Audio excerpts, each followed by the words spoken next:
Well, if I knew that, I'd be a rich man. But I am so looking forward to this race. Can Omanyala become the first Kenyan to win this title in 60 years? Or will it be Akani Simbine successfully defending his crown and joining Don Quarry and Linford Christie as the only three men to do so? The African champion and the defending champion drawn in adjacent lanes, and a little touch of the fist there, maximum respect between them.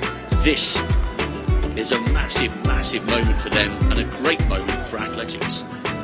Linford Christie winning consecutive titles for England back in 1990 and 94. Then it was Atto Bolden of Trinidad and Tobago in 98. Kim Collins, remember him for St Kitts and Nevis in 2002 as the champion. Asafa Powell took the first of 3 Jamaican golds in 2006 in Melbourne. Then Lerone Clark of Jamaica took gold in Delhi 2010, followed by Kima Bailey Cole in 2014 in Glasgow. And Simbine, yes, he is the defending champion.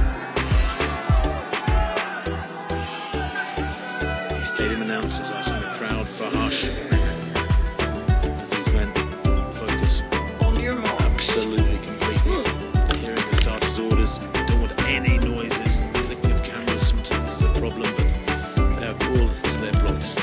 Azamati of Ghana on the far side in 1, Abekun of Sri Lanka in 2 in the blue near the top, Omanyala of Kenya in those fabulous Kenyan colours, he goes in 3. Simbine, the defending champion, goes in lane 4 for South Africa. In 5, Emmanuel Eseme of Cameroon. In 6, Mitchell Blake of England. In 7, Wales' Azu. And Rohan Browning of Australia, nearest the camera. Set. Good start there from Omanyala. He's got the jump on Simbine at the moment. Omanyala's going away with this one. He will not be caught. This is justice for the man who couldn't do himself justice in Eugene. He takes the gold for Kenya. 10.02 into a slight headwind, minus 0.9.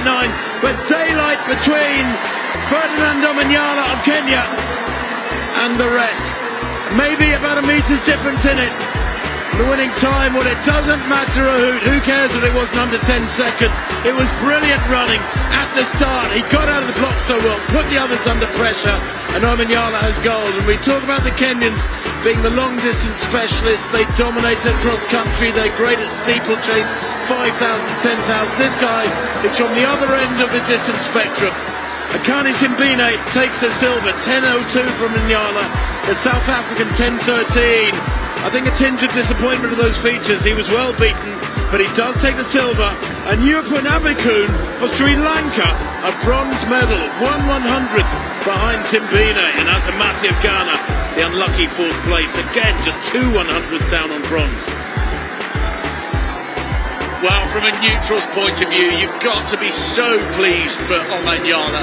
It was an awful way for him to arrive at the World Championship as one of the fastest men in the world this year, only having 3 hours to prepare for his heat. It was a hopeless quest to try and taste glory and gold in Eugene.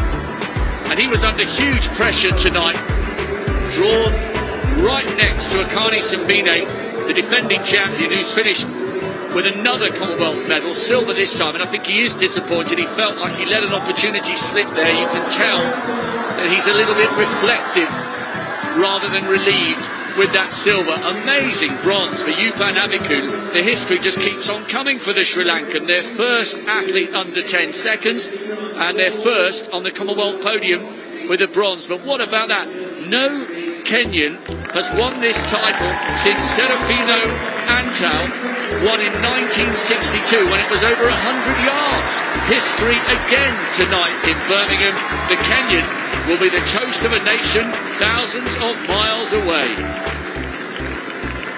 Well, Omanyala was the favourite. You look at his credentials on paper, the 4th fastest in Commonwealth history, 9th fastest man ever from anywhere around the planet. 9.77 he ran in the middle of September last year, and there was never any doubt about it. He led from the very first stride. Simbine tightening up there with the pressure and trying to get back. That's more than a metre lead. Great running on the near side from Browning, who just got out dipped. It was so tight. You look at the place times, I'm telling you, from 2nd place down to 6th place, just 7 100ths of a second. I mean, that is a very, very tight finish indeed. I thought it looked there 20 metres out like Browning was going to get a medal.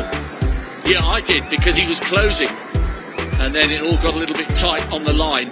I said this during the semi-finals. He looks like he's built like a boxer rather than a sprinter. His upper body is absolutely massive.